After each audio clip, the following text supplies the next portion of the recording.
मंच पर उपस्थित पूर्व मंत्री डॉक्टर साहब सिंह जी, पूर्व विधायक हमारी पार्टी के वरिष्ठ नेता राजेंद्र शर्मा जी, हमारी पार्टी के क्षेत्रीय अध्यक्ष योगेंद्र चेयरमैन जी, हमारी पार्टी के वर्तमान में जिला अध्यक्ष सुभाष प्रमुख साहब, पूर्व मंत्री कुलदीप उज्ज्वल जी और बहुत ही जुझारू विधायक थाना भवन से अशरफ अली जी और तमाम सम्मानित मंच, हमारी पार्टी के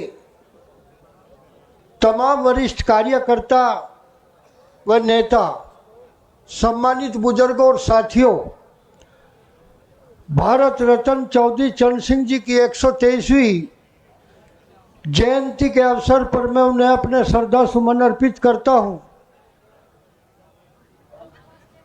क्योंकि हमने चौधरी चरण सिंह के पैरों की धूल को माथे पर लगा करके राजनीति में उतरने का निर्णय लिया था। चौधरी चरण सिंह जी एक ऐसी शख्सियत थी कि मैं समझता हूं कि महात्मा गांधी के बाद अगर इस देश के किसानों, गांव देहात और गरीबों को जगाने का किसी व्यक्ति ने काम किया है तो उस व्यक्ति का नाम चौधरी चरण सिंह जी है। चौधरी चरण सिंह जी बहुत गरीबत में पले बढ़े और पढ़े। उनके पास पैसा तक नहीं था कि अपनी फीस भी दे पाते। मास्टर महिपाल सिंह जी मेरठ में थे, जिन्होंने उनकी फीस को दे करके उन्हें पढ़ाने का काम किया। उस व्यक्तित्व ने उभर करके और शिक्षा प्राप्त करने के बाद एक झुग्गी झोपड़ी से उठ करके लाल किले पर झंडा फहराने का काम अगर किसी गांव और देहात में रहने वाले व्यक्ति ने किया है तो उस व्यक्ति का नाम चौधरी चरण सिंह जी है। उन्होंने लघु उद्योग, ऑर्गेनिक खेती, इन पर उनका विशेष बल रहा। उन्होंने हमेशा लघु उद्योग की हिमायत की और कहते थे उदाहरण दे करके कि क्या जरूरत है एक सिगरेट की फैक्ट्री की या गन्ना की फैक्ट्री की। 500 मजदूर, 500 वर्कर काम करते हैं। अगर हर घर में कपड़ा बनाया जाए, सिगरेट बनाई जाए, माचिस बनाई जाए तो हर घर के लोगों को काम पाएगा। ये उनकी नीति थी। मैं समझता हूं कि ईश्वर के बाद अगर इस देश के किसानों ने, गांव देहात में रहने वाले लोगों ने किसी की पूजा की है,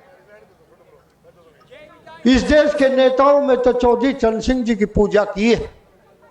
और उनके पास सिद्धांत थे, उनके पास कार्यक्रम थे, उनके पास नीति थी, उनके पास आत्मबल था। कितना आत्मबल चौधरी चरण सिंह जी में था। मैं समझता हूं कि जब ज्ञानी जेल सिंह को राष्ट्रपति बना गया, इस देश के तमाम नेताओं ने, विदेश के तमाम नेताओं ने बधाई संदेश भेजे। लेकिन आपके नेता, एक तरफ तो दुनिया के नेता थे, एक तरफ आपका नेता जो आपके बीच से निकल करके गया था, एक तरफ वो था पूरा भारत और पूरी दुनिया। उसका मुकाबला करने के लिए चौधरी चरण सिंह जी ने कहा था कि दुर्भाग्य है इस देश के, एक अयोग्य व्यक्ति, एक अनपढ़ व्यक्ति देश के सर्वोच्च पद पर है। यह आत्मबल था चौधरी चरण सिंह जी के पास। कितने अच्छे सिद्धांत थे चौधरी चरण सिंह जी के पास कि उन्होंने एक बार जब वे देश के प्रधानमंत्री बने, बनने के बाद शक्ति परीक्षण था संसद के अंदर, और शक्ति परीक्षण में इंदिरा जी के 150 MP थे। उन्होंने कहा कि चौधरी साहब आज सदन में आपका बहुमत हासिल होना है, लेकिन मेरे कुछ MP जिद कर रहे हैं। वे कह रहे हैं कि हमारी बात सुननी होगी चौधरी साहब को सदन में जाने से पहले, और बात एक चाय भी पीनी होगी बात सुनने के बाद। चौधरी साहब ने भनक लगा ली। चौधरी साहब जानते थे, विद्वान थे चौधरी साहब। उन्होंने कहा कि पहले सदन में चलो और वहां पर बहुमत हासिल होगा, उसके बाद मैं आपके घर आऊंगा, चाय भी पीऊंगा और आप सबको धन्यवाद भी दूंगा। लेकिन नहीं माने कांग्रेस के लोग।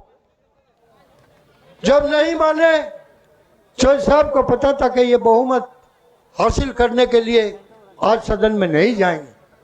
तत्कालीन राष्ट्रपति थे संजीवा रेड्डी। चौधरी साहब ने अपना त्याग पत्र लिखा और संजीवा रेड्डी को जाकर के थमा दिया। दुनिया के नेताओं में, तमाम मीडिया में, चाहे वो देश की मीडिया थी चाहे विदेश की मीडिया थी, हल्ला मच गया और कहा कि चौधरी साहब आज तो आपके सर पर मुकुट बांधा जाना था, ताज बांधा जाना था, आपने ठोकर मार दी। उन्होंने कहा कि मैं सिद्धांतों के विपरीत कभी समझौता नहीं करता। बहन इंदिरा जी कुछ सौदा करना चाहती थी, उसमें उन्होंने कहा कि मेरे घर चाय पीनी होगी, मेरे लोगों की बात सुननी होगी। मैंने कहा कि मैं बाद में सुनूंगा और धन्यवाद भी दूंगा, आपके घर जरूर आऊंगा। इसलिए मैंने इस्तीफा दे दिया। पत्रकारों ने कहा कि चौधरी साहब चाय तो पीने की आपने हामी भर ली थी, अगर आप पहले चले जाते तो क्या बात थी, और बाद में आप जाते तो उसमें क्या बात थी। चौधरी साहब ने कहा कि अगर मैं पहले चला जाता तो भीख मांगने के बराबर हो जाता और बाद में जाता तो धन्यवाद हो जाता। ये थे चौधरी साहब के पास सिद्धांत। इन्हीं सिद्धांतों को लेकर के आज जो इस क्षेत्र में, इस क्षेत्र की भूमि का प्रत्येक जो टुकड़ा है, जब भी कोई गुजरता है तो चौधरी चरण सिंह अमर रहे का नारा उनके कानों में सुनाई देता है।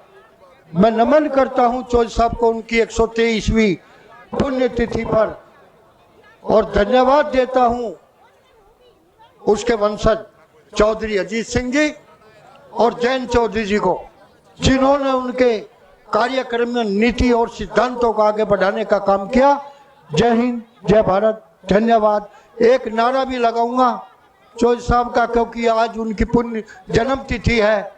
इस जन्म तिथि के अवसर पर मैं समझता हूं कि सामने बैठे हुए तमाम ऑडियंस मेरा साथ देंगे।